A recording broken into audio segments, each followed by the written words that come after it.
গঙ্গার ধারের এক নিস্তব্ধ শ্মশান। চারপাশ পুরো জমাট অন্ধকারে ঢাকা, আর দূরে শুধু একটা প্রাচীন ডালপালা ভাঙা বটগাছ যেন এক অশুভ প্রহরীর মতো দাঁড়িয়ে আছে। পরিবেশটা ভাবলেই গা ছমছম করে ওঠে। একদম তাই। আর ঠিক সেই শ্মশানের গা ঘেঁষে একটা জাগ্রত মন্দির আছে। তার পাশের একটা জীর্ণ কুটিরে মৃত্যুর দোরগোড়ায় দাঁড়িয়ে আছেন একজন মানুষ। মানে সবচেয়ে অদ্ভুত ব্যাপার হলো লোকটার শরীরে কোনো আঘাতের চিহ্ন নেই। হ্যাঁ, কোথাও কোনো কাটাছেঁড়া নেই। ঠিক, অথচ লোকটার শরীর থেকে বিন্দু বিন্দু করে সমস্ত রক্ত উধাও হয়ে গেছে।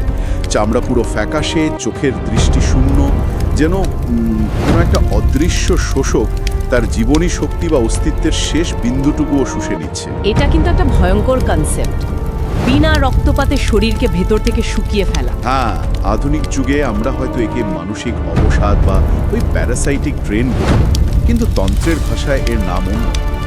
আজকের এই পুঙ্খানুপুঙ্খ আলোচনায় আমরা তারানাথ তান্ত্রিক সিরিজের অন্যতম ছমছমে গল্প দি অ্যাওয়েকেনিং অফ ছিন্নমস্তা নিয়ে কথা বলব। তবে শুধু ভূতের গল্প হিসেবে না না, একেবারেই নয়। মানে এই যে মানসিক ভ্যাম্পায়ার বা জীবনী শক্তি শুষে নেওয়ার পেছনের মনস্তত্ত্ব, তন্ত্র সাধনার সূক্ষ্ম বিজ্ঞান আর অপশক্তির সাথে শুদ্ধ ভক্তির অলৌকিক লড়াইয়ের একেবারে গভীরে প্রবেশ করব আমরা। আর এই কাহিনীর সবচেয়ে আকর্ষণীয় দিক হলো এটা ওই প্রচলিত ভূতের গল্পের মতো হঠাৎ করে ঘাড় মটকে দেওয়ার আখ্যান নয়। একদমই না। এটা মূলত মনস্তাত্ত্বিক ধ্বংস বা বলতে পারেন সাইকোলজিক্যাল ওয়ারফেয়ারের একটা মাস্টার ক্লাস। লেখক তারাদাস বন্দ্যোপাধ্যায় যেভাবে তন্ত্রের আড়ালে মানুষের অবচেতন মনের ভয়কে তুলে ধরেছেন, সেটা ভীষণ ইন্টারেস্টিং। হ্যাঁ, মানে বিশ্লেষণ করলে দেখা যায় একটা অভিশাপ বা নেতিবাচক চিন্তা কিভাবে ভাইরাসের মতো মানুষের স্নায়ুতন্ত্রে প্রবেশ করে। ঠিক, আর ধীরে ধীরে তাকে ভেতর থেকে পঙ্গু করে। ঠিক, এই জায়গাটা থেকেই শুরু করা যাক। কারণ যখন গল্পের মূল চরিত্র তারানাথ তান্ত্রিক সেই পূজারী নিবারণ ভট্টাচার্যের কুটিরে পৌঁছান, তখন পূজারীর ওই রক্তশূন্য জীর্ণ দশা দেখে যে কেউ ভাববে তার কোনো দুরারোগ্য ব্যাধি হয়েছে। হ্যাঁ, কিন্তু ডাক্তার বা কবিরাজ কেউই তো কোনো রোগ ধরতে পারেনি। আর এখানেই আমার মাথায় ওই প্যারাসাইটিক ড্রেনের ধারণাটা আসছিল। মানে আধুনিক যুগে আমরা দেখি না, কিছু নির্দিষ্ট নেতিবাচক পরিবেশ বা মানুষের সংস্পর্শে এলে আমাদের এনার্জি হঠাৎ করে অদ্ভুতভাবে কমে যায়। হ্যাঁ হ্যাঁ, টক্সিক পরিবেশ যাকে বলে। একদম। তো পূজারীর ক্ষেত্রেও কি ঠিক এমনটাই ঘটছিল? কোনো বাহ্যিক আঘাত ছাড়াই কেউ কিভাবে এতটা রক্তশূন্য হয়ে যেতে পারে? এই প্রশ্নের উত্তর খুঁজতে গেলে আমাদের বুঝতে হবে তন্ত্রের শোষণ বা তন্ত্র শোষণ পদ্ধতিটা আসলে ঠিক কিভাবে কাজ করে। এই ঘটনার সূত্রপাত কিন্তু সেদিন হয়নি। হ্যাঁ, হয়েছিল ঠিক 6 মাস আগে। একদম। সেই শ্মশানে এক জটাধারী সাধক বা কাপালিকের আগমন ঘটেছিল। তার চেহারাটা একবার কল্পনা করা যাক। কপালে রক্তের তিলক, গলায় বিশাল রুদ্রাক্ষের মালা, আর বাঁ হাতে ত্রিশূল খোদাই করা একটা লোহার বালা, চোখে এক হিংস্র আগুনের হলকা। বাপরে! তো সে ওই জাগ্রত মন্দিরে এক বিশেষ, সম্ভবত কোনো বামাচারী যজ্ঞ করতে চেয়েছিল, কিন্তু পূজারী নিবারণবাবু তার এই অশুভ উদ্দেশ্যে বাধা দেন। আর তখনই তো সেই কাপালিক ওই ভয়ঙ্কর অভিশাপটা দেয়, তাই না? হ্যাঁ, সে শাসিয়ে যায় যে পূজারী যখন তার কাজে বাধা দিয়েছে, তখন তার জীবনের সমস্ত সুখ শান্তি আর শরীরের সমস্ত রক্ত বিন্দু বিন্দু করে শুষে নেওয়া হবে। দাঁড়ান, কিন্তু একটা কথা, শুধু মুখের অভিশাপেই কাজ করা শুরু করে দেবে? মানে আমি বলতে চাইছি, কেউ একজন অভিশাপ দিল আর পরদিন থেকে আমার শরীরের রক্ত শুকিয়ে যেতে শুরু করলো। এর পেছনের মেকানিজমটা কি, সেটাই তো ভাবছেন? হ্যাঁ, এটা তো স্রেফ ম্যাজিক হতে পারে না। না, এটা স্রেফ ম্যাজিক নয়। চিকিৎসা বিজ্ঞানে যেমন প্ল্যাসিবো এফেক্ট আছে, মানে যেখানে বিশ্বাস মানুষকে সারিয়ে তোলে, ঠিক তেমন নোসিবো এফেক্ট বলেও একটা কথা আছে। ও আচ্ছা, নোসিবো এফেক্ট। হ্যাঁ, যেখানে গভীর ভয় আর নেতিবাচক বিশ্বাস মানুষের শরীরকে আক্ষরিক অর্থেই ধ্বংস করে দিতে পারে। ওই কাপালিকের অভিশাপ আসলে ছিল একটা মানসিক বীজ বা সাইকোলজিক্যাল ট্রিগার। মানে যখনই পূজারী ওই ভয়ঙ্কর চেহারার কাপালিকের অভিশাপটা শুনলেন, তার অবচেতন মন একটা প্রবল আতঙ্কে অবরুদ্ধ হয়ে পড়ল। হ্যাঁ, একদম ঠিক। এই গভীর মানসিক আঘাত স্নায়ুতন্ত্রকে এমনভাবে বিকল করে দিতে পারে যে শরীর স্বাভাবিকভাবে রক্ত বা কোষ তৈরি করার নির্দেশ পাঠানোই বন্ধ করে দেয়। অবিশ্বাস। তন্ত্রের ভাষায় ওই সাধু কোনো শারীরিক অস্ত্র ব্যবহার করেনি, সে পূজারীর প্রাণ শক্তি বা ভাইটাল এনার্জির উৎসে একটা মানসিক ব্লক তৈরি করে দিয়েছিল। তার মানে আসল খেলাটা চলছে মনের ভেতর। কিন্তু শুধু ওই একটা অভিশাপ দিয়ে তো পূজারীকে ওই পর্যায়ে নিয়ে যাওয়া সম্ভব না, ভয়টাকে তো টিকিয়ে রাখতে হবে। হ্যাঁ, কন্টিনিউয়াস ভয় দেখাতে হবে। আর ঠিক এই কারণে কি এরপর মন্দির প্রাঙ্গণে ওইসব অদ্ভুত আর রোমাঞ্চকর ঘটনা ঘটতে শুরু করলো, যেমন সেই সন্ধ্যারতির সময়কার ঘটনাটা। ওই প্রদীপ পড়ে যাওয়ার ব্যাপারটা। হ্যাঁ, পূজারী পঞ্চপ্রদীপ হাতে আরতি শুরু করেছেন, আর হঠাৎ কেউ যেন পিছন থেকে তার হাত ধরে সজোরে একটা ঝাঁকুনি দিল, প্রদীপটা মাটিতে পড়ে গেল, চারদিক অন্ধকারে ডুবে গেল। শুধু অন্ধকারে ডুবে যাওয়া নয়, এর পরের দৃশ্যটার মেকানিজম আরও গভীর। প্রদীপ পড়ার সাথে সাথে হ্যারিকেনের কাচটা অদ্ভুতভাবে কটাস করে ফেটে দুভাগ হয়ে গেল। কিন্তু ভেতরে আগুনটা নিভল না। এটাই আসল পয়েন্ট। একটা চাপা মৃদু আলো ঘরের ভেতর তৈরি হলো, যা ওই ভাঙা কাচের কারণে পুরো ঘরে ঠিকমতো ছড়াতে পারল না। এটা কিন্তু কোনো সাধারণ ভৌতিক চমক নয়। তাহলে এটা কি? এটা হলো সেন্সরি ম্যানিপুলেশন বা ইন্দ্রিয়গত বিকৃতি। অপশক্তি যদি পুরোপুরি অন্ধকার করে দিত, তবে পূজারী হয়তো কিছুই দেখতে পেতেন না। হ্যাঁ, অন্ধকারে তো ভিশনই ব্লক হয়ে যায়। ঠিক, কিন্তু ওই অসম্পূর্ণ বদ্ধ আলোয় মানুষের মস্তিষ্ক সবচেয়ে বেশি হ্যালুসিনেট করে বা ভ্রম দেখে। অপশক্তি ইচ্ছে করেই পরিবেশটাকে একটা দমবন্ধ করা অন্ধকারে ডুবিয়ে দিচ্ছিল, যাতে পূজারীর মনের ভয় চরম আকার ধারণ করতে পারে। আর সেই আবছা আলোতেই যা দেখা গেল, সেটা তো শুনলেই গা শিউরে ওঠে। হ্যাঁ, সেই মূর্তির দৃশ্যটা। দেবী ছিন্নমস্তার পাথরের মূর্তির সেই ছিন্ন মুন্ডু থেকে টকটকে লাল টাটকা রক্ত গড়িয়ে পড়ছে, আর সেই রক্তের ধারা গিয়ে পড়ছে দেবীর দুপাশে থাকা জয়া ও বিজয়ার মুখের গহ্বরে। দৃশ্যটা সত্যিই ভয়ঙ্কর। এরপরে ধরাম করে মন্দিরের ভারী কপাট নিজে থেকে বন্ধ হয়ে যায়, আর দেওয়ালে ফুটে ওঠে একটা অস্বাভাবিক বড় বিকট ছায়া। আমার প্রশ্ন হলো, অপশক্তি কেন খোদ জাগ্রত মন্দিরের পবিত্র মূর্তিকে এই বিভৎসভাবে ব্যবহার করলো? অন্য কোনো ভাবেও তো ভয় দেখানো যেত। কারণ অপশক্তির মূল লক্ষ্যই ছিল পূজারীর শেষ আশ্রয়স্থল, মানে তার ভক্তি আর বিশ্বাসকে চূর্ণ বিচূর্ণ করা। দেবী ছিন্নমস্তার নিজস্ব পৌরাণিক রূপটি কিন্তু অত্যন্ত পবিত্র আর গভীর দর্শনে পরিপূর্ণ। হ্যাঁ, সেটা তো বটে। মানে তিনি নিজের ছিন্ন মাথা হাতে নিয়ে নিজেরই গলা থেকে নির্গত রক্ত পান করেন এবং তার দুই সঙ্গিনীকে পান করান। পুরাণে এটা হলো সৃষ্টি এবং ধ্বংসের এক অদ্ভুত চক্রের প্রতীক। মানে দেবী জগৎকে পুষ্ট করার জন্য নিজের জীবন শক্তি স্বেচ্ছায় দান করছেন। একদম, এটা সর্বোচ্চ আত্মত্যাগের রূপক। কিন্তু ওই ভণ্ডতান্ত্রিকের অপশক্তি এই পবিত্র রূপকটাকেই উল্টে দিয়ে এক বিভৎস অলৌকিক আতঙ্কে পরিণত করল। ও আচ্ছা, মানে যখন পূজারী দেখলেন যে তার আরাধ্য দেবী নিজেই রক্তপিপাসু হয়ে উঠেছেন, তখন তার মনের শেষ প্রতিরোধটুকুও ভেঙে পড়ল। ঠিক তাই। আর দেওয়ালে ওই বিকট ছায়াটা, যার লম্বা বাহু আর জলজলে চোখ, ওটা আসলে অন্য কোনো দানব নয়। তাহলে ওটা কি? ওটা হলো সেই সাধুর অহংকার, দম্ভ আর অশুভ ইচ্ছারই এক বিশাল আসরিক প্রতিচ্ছবি। দাঁড়ান দাঁড়ান, তার মানে এই পুরো আক্রমণটা একটা মানসিক হ্যাকিজের মতো। অপশক্তি প্রথমে ভয় দেখিয়ে মেন্টাল ফায়ারওয়ালটা ভেঙে দিল, তারপর দেবীর মূর্তির বিকৃতি ঘটিয়ে কোর বিলিফ বা মূল বিশ্বাসটাকে ধ্বংস করল। একদম পারফেক্ট অ্যানালজি। এই প্রবল অপশক্তির বিরুদ্ধে লড়ার জন্যই তো এরপর গল্পের মূল চরিত্র তারানাথ তান্ত্রিকের হস্তক্ষেপ ঘটে। তারানাথ এসেই কিন্তু বুঝতে পেরেছিলেন যে পূজারীর এই অবস্থা কোনো সাধারণ রোগের জন্য নয়। হ্যাঁ, তারানাথ সেই ঘরে ঢুকেই ওই অপশক্তির অ্যাস্ট্রাল ইনফেকশন বা নেতিবাচক শক্তির উপস্থিতি টের পান। তিনি বুঝতে পারেন যে পূজারীর শরীর আর কোনো আক্রমণ সহ্য করতে পারবে না। তাই তার প্রথম পদক্ষেপই ছিল আত্মরক্ষার একটা বলয় তৈরি করা, আর রক্ষা কবচ তৈরির সেই পদ্ধতিটা ভীষণ ইন্টারেস্টিং। হ্যাঁ, ওই গণ্ডি কাটার ব্যাপারটা ঠিক। তারানাথ নিজের ঝোলা থেকে সাদা চাল, হলুদ গুঁড়ো আর সিঁদুর বের করেন। তারপর মন্ত্র পড়তে পড়তে পূজারীর বিছানার চারপাশে এবং ঘরের মেঝেতে একটা নিখুঁত গণ্ডি তৈরি করেন। হ্যাঁ, এই জিনিসটা পড়তে পড়তে আমার হঠাৎ মনে হলো এটা তো পুরোপুরি আধুনিক যুগের একটা ডিজিটাল ফায়ারওয়াল বা অ্যান্টিভাইরাস সিস্টেমের মতো কাজ করছে। একটা কোয়ারেন্টাইন জোন তৈরি করা হলো। দারুণ বলেছেন।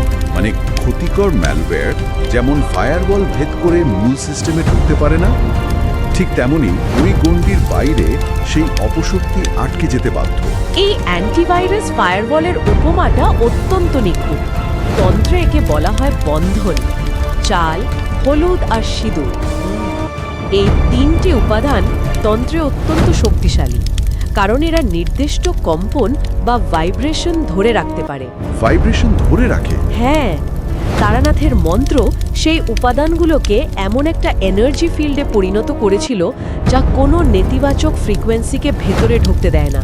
আর ঠিক ওই রাতেই কিন্তু এই ফায়ারওয়ালের চরম পরীক্ষা হয়ে যায়। হ্যাঁ, সেই ভয়ানক রাত। নিস্তব্ধ শ্মশানের পরিবেশ ছিঁড়ে দরজার দিক থেকে একটা চাপা তীক্ষ্ণ হিসির শব্দ ভেসে আসে। এরপরই সেই রক্ত পিশাচির আগমন। উফ, ভাবলেই কেমন লাগে। উন্মুক্ত দেহ, জটাজুট চুল আর চোখ দুটো যেন চলন্ত অঙ্গার। সে পূজারীর শরীরের শেষ রক্তটুকু পান করার জন্য উন্মাদ হয়ে ওঠে। কিন্তু তারানাথ একটুও বিচলিত না হয়ে ত্রিশূলের ডগা তার দিকে তাক করে এক তীব্র তেজস্বী মন্ত্র উচ্চারণ করেন। আর তার ফলেই তো রক্তপেশাচি ওই গণ্ডি পেরোতে না পেরে পিছিয়ে যেতে বাধ্য হয়। হ্যাঁ, আর একসময় বাতাসে মিলিয়ে যায়। এই ঘটনাটা একটা খুব গুরুত্বপূর্ণ বিষয় প্রমাণ করে। অশুভ শক্তি যতই ভয়ঙ্কর হোক, তার ক্ষমতা মূলত ভ্রম আর ভয়ের উপর নির্ভরশীল। মানে ভয় পেলে তবেই সে অ্যাটাক করতে পারবে। ঠিক। তারানাথ ভয় পাননি, তার নিজের ফায়ারওয়াল বা গণ্ডির ওপর পূর্ণ আত্মবিশ্বাস ছিল। সেই আত্মবিশ্বাসের ফলেই রক্তপিশাচী ওই এনার্জি ফিল্ড ভাঙতে ব্যর্থ হয়। কিন্তু আসল রহস্যটা ঘনীভূত হয় পরের দিন সকালে। ঠিক এই জায়গাটাতে আমি একটু হোঁচট খেয়েছি।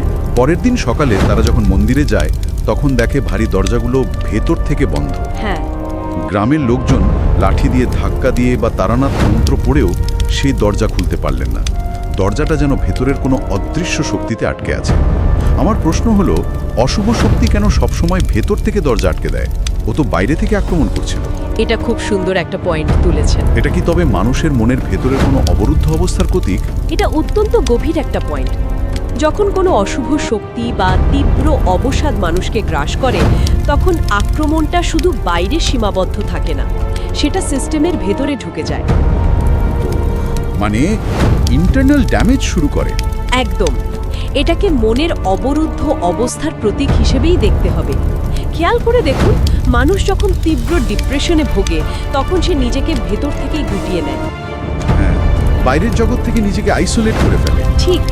বাইরের কোনো সাহায্য, কোনো বন্ধুর সান্ত্বনা বা কোনো ইতিবাচক কথা তখন আর ভেতরে পৌঁছাতে পারে না। অপশক্তি চায় না বাইরের কোনো শুভ শক্তি বা তারানাথের মতো কোনো পজিটিভ এনার্জি মন্দিরের পবিত্রতাকে আবার পুনরুদ্ধার করুক। তাই সে ভেতর থেকে মন্দির দখল করে বসেছে। হ্যাঁ, ভণ্ড তান্ত্রিকের অশুভ প্রভাব মন্দিরকে অশুচি করে নিজের দুর্গে পরিণত করেছিল। বুঝতে পেরেছি।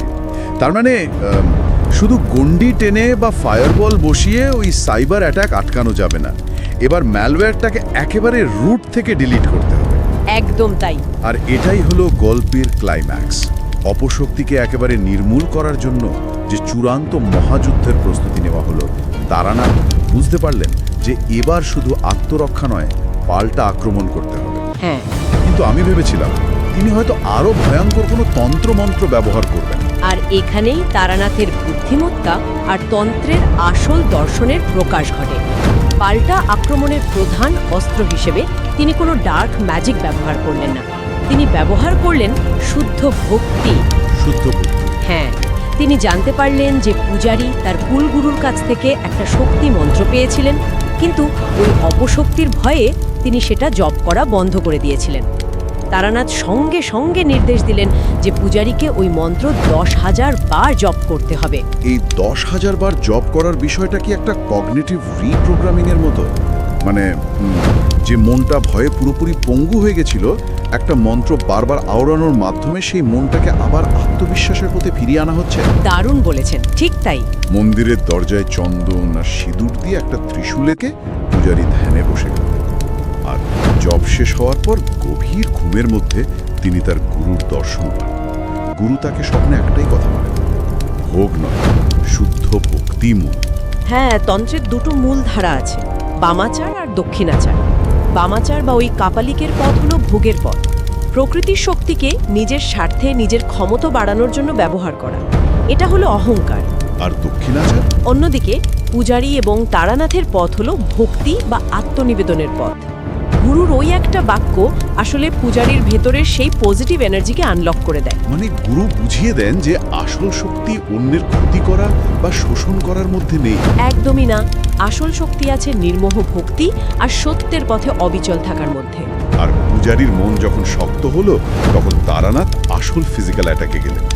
অমাবস্যার ঘুটঘুটে অন্ধকার রাত, বাইরে শ্মশানের উপর দিয়ে ঝোড়ো হাওয়া বইছে। ক্লাইম্যাক্সের পরিবেশটা পুরো জমে উঠেছে তখন। হ্যাঁ, প্রাচীন বটগাছের নিচে পূর্বমুখী হয়ে তারানাথ শুরু করলেন সেই মহাযজ্ঞ। যজ্ঞের আয়োজন শুনলেই গায়ে কাঁটা দিয়ে ওঠে। মাটির তৈরি এক ভয়ঙ্কর ডাকিনী মূর্তি, যার গলায় জবা ফুলের মালা, সামনে কঙ্কালের মাথার খুলিতে রাখা কারণবাড়ি বা বিশেষ পানীয় আর প্রসাদী মাংসের নৈবেদ্য। কিন্তু এখানে আমার একটা খটকা আছে। তারানাথ নিজে ওই ডাকিনী মূর্তিকে জাগিয়ে তুলছেন, এটা তো সেই ডার্ক ম্যাজিকের মতোই শোনায়। আপাত দৃষ্টিতে মনে হতে পারে তারানাথ একই পদ্ধতি ব্যবহার করছেন, কিন্তু এর পেছনের উদ্দেশ্যটা সম্পূর্ণ আলাদা। এটাকে আপনি মার্শাল আর্টসের সাথে তুলনা করতে পারেন। মার্শাল আর্টস কিভাবে? মানে যেখানে প্রতিপক্ষের ভরবেগ বা মোমেন্টাম ব্যবহার করেই তাকে পরাস্ত করা হয়। তারানাথ 108 বার রিং মন্ত্র জপ করে সেই ডাকিনীকে জাগিয়ে তোলেন ঠিকই, কিন্তু তিনি সেই ডাকিনীর শক্তি নিজের ভোগে ব্যবহার করার জন্য জাগাননি। হ্যাঁ, কারণ ডাকিনী যখন জাগে তখন চারপাশের নিস্তব্ধতা চুরমার করে এক দানবীয় অট্টহাসি ভেসে আসে। ডাকিনীর মূর্তি কেঁপে ওঠে, চোখ জীবন্ত অঙ্গারের মতো জ্বলে ওঠে। মূর্তি থেকে বেরিয়ে আসে এক বিভৎস নারী মূর্তি। আলু লাইট চুল, লকলকে জিহ্বা, রক্ত মাখা হাত। সে এসে তারানাথের কাছে ক্ষমতা চায়, সেই কাপালিকের শিকারে ভাগ বসাতে চায়। কিন্তু তারানাথ তাকে সেই নৈবেদ্য দিয়ে সন্তুষ্ট করে নিজের বশে আনেন এবং তাকে নির্দেশ দেন দেবীর ছিন্নমস্তাকে জাগিয়ে তুলতে। ও আচ্ছা। হ্যাঁ, তারানাথ ডাকিনীকে একটা কন্ডুইট বা মাধ্যম হিসেবে ব্যবহার করলেন সুপ্রিম অথরিটি বা সর্বোচ্চ শক্তিকে ডাকার জন্য। আর এরপরই তো সেই গায়ে কাঁটা দেওয়া মুহূর্ত। ডাকিনীর কপাল থেকে এক তীব্র রক্তিম শিখা বেরিয়ে তারানাথের কপালে এসে মেশে, আর তিনি প্রবল তেজে দেবী ছিন্নমস্তাকে আবাহন করে ওঠেন। ওং বজ্র বৈরচন সাহা ছিন্নমস্তে আবির্ভূতা ভব। আর ঠিক সেই মুহূর্তে চারদিক কাঁপিয়ে ডাকিনীর সেই বিভৎস মূর্তি মিলিয়ে গিয়ে খড়গহস্ত মুন্ডমালা ধারিণী স্বয়ং দেবীর ছিন্নমস্তার আবির্ভাব ঘটে। বাপরে! দেবীর পায়ের নিচে ধুলোয় লুটিয়ে পড়ে থাকে সেই ভণ্ড তান্ত্রিক সাধু। দেবী এক কোপে তাকে দ্বিখণ্ডিত করেন। তার খড়গের রক্ত পান করে দেবীর চোখে সৃষ্টির শক্তির দীপ্তি জ্বলে ওঠে। মানে এখানে ছিন্নমস্তা হলেন সেই পরম সত্য, যিনি অহংকার আর অপশক্তিকে ধ্বংস করে আবার ন্যায়ের ভারসাম্য ফিরিয়ে আনেন। একদম ঠিক। আর আশ্চর্যের বিষয় হলো, ঠিক সেই মুহূর্তে পূজারী নিবারণবাবু তার কুটিরে বসে রোগমুক্ত হয়ে যান। তার শরীর থেকে সমস্ত অবসাদ, সমস্ত রক্তশূন্যতা যেন এক মুহূর্তে কেটে যায়। হ্যাঁ, কারণ অপশক্তির সাথে তার যে সাইকোলজিক্যাল আর অ্যাস্ট্রাল লিঙ্কটা তৈরি হয়েছিল, দেবীর ছিন্নমস্তার খড়গের আঘাতে সেই লিঙ্কটা চিরতরে ছিন্ন হয়ে যায়। অসাধারণ। এই পুরো ঘটনাটি আমাদের একটা গভীর দর্শনের সামনে দাঁড় করিয়ে দেয়। ভণ্ডতান্ত্রিক তার নিজের লোভ, অহংকার আর ক্ষমতার আস্ফালনে এক বহাবহ শক্তির জাগরণ ঘটিয়েছিল, কিন্তু শেষ পর্যন্ত সেই শক্তিই তাকে ধ্বংস করে। আর অন্যদিকে পূজারী তার গুরুর প্রতি বিশ্বাস আর শুদ্ধ ভক্তির জোরে মৃত্যুর মুখ থেকে ফিরে আসেন। এই গল্প প্রমাণ করে যে চূড়ান্ত ক্ষমতা কখনো অন্ধকার বা ধ্বংসের হাতে থাকে না, তা সবসময় থাকে সত্য এবং আত্মনিবেদনের কাছে। তার মানে এই গভীর বিশ্লেষণ থেকে আমরা এই সিদ্ধান্তে আসতে পারি যে এটা শুধু একটা শ্মশান বা ভুতুরে আখ্যান নয়, এটা মানুষের মনের ভেতরে চলা এক নিরন্তর যুদ্ধের প্রতিচ্ছবি। একদমই তাই। কিভাবে একজন মানুষের অটুট বিশ্বাস আর সঠিক পথে স্থির থাকা যে কোনো অন্ধকারকে পরাস্ত করতে পারে, সেটাই এই গল্পের মূল নির্যাস। আর তারানাথের মতো একজন পথপ্রদর্শক যখন সঠিক গাইডেন্স দেন, তখন কোনো মানসিক ভ্যাম্পায়ারই আর ক্ষতি করতে পারে না। ঠিক বলেছেন। ভয় তখনই আমাদের ওপর আধিপত্য বিস্তার করতে পারে যখন আমরা ভেতর থেকে দুর্বল হয়ে পড়ি বা আমাদের বিশ্বাস হারিয়ে ফেলি। আত্মবিশ্বাস আর সঠিক জ্ঞানই হলো আমাদের সবচেয়ে বড় রক্ষা কবচ। চমৎকার। তো আজকের এই গভীর আলোচনা আমরা একেবারে শেষ পর্যায়ে নিয়ে এসেছি। তবে যাওয়ার আগে একটা বিষয় নিয়ে আমাদের সবার ভাবা উচিত। হ্যাঁ, বলুন। চারপাশে একটু লক্ষ্য করলেই দেখা যায়, এই যে তথ্যের অতি প্রাচুর্য, কাজের অস্বাভাবিক চাপ, পারিপার্শ্বিক নেতিবাচকতা আর সোশ্যাল মিডিয়ার অবিরত তুলনামূলক মানসিকতা, এগুলো প্রতিদিন আমাদের জীবনী শক্তি বা এনার্জি বিন্দু বিন্দু করে শুষে নিচ্ছে। ভীষণ সত্যি কথা এটা। তাহলে কি আধুনিক জীবনে আমরা প্রত্যেকেই এমন কোনো না কোনো অদৃশ্য তন্ত্র শোষণ বা মানসিক ভ্যাম্পায়ারের শিকার হচ্ছি না? আর যদি তাই হয়, তবে এই হাজারো আক্রমণ থেকে নিজেদের মনকে সুরক্ষিত রাখার জন্য সেই অদৃশ্য গণ্ডি বা আত্মবিশ্বাসের সেই রক্ষা কবচ মন্ত্রটি ঠিক কী হতে পারে? এটা একটা বড় প্রশ্ন। আমাদের প্রতিদিনের জীবনে সেই 10,000 বার জপ করার মতো পজিটিভ মন্ত্রটা কি? এই গভীর প্রশ্নটি রইল সবার ভাবনার জন্য। আজ এ পর্যন্তই।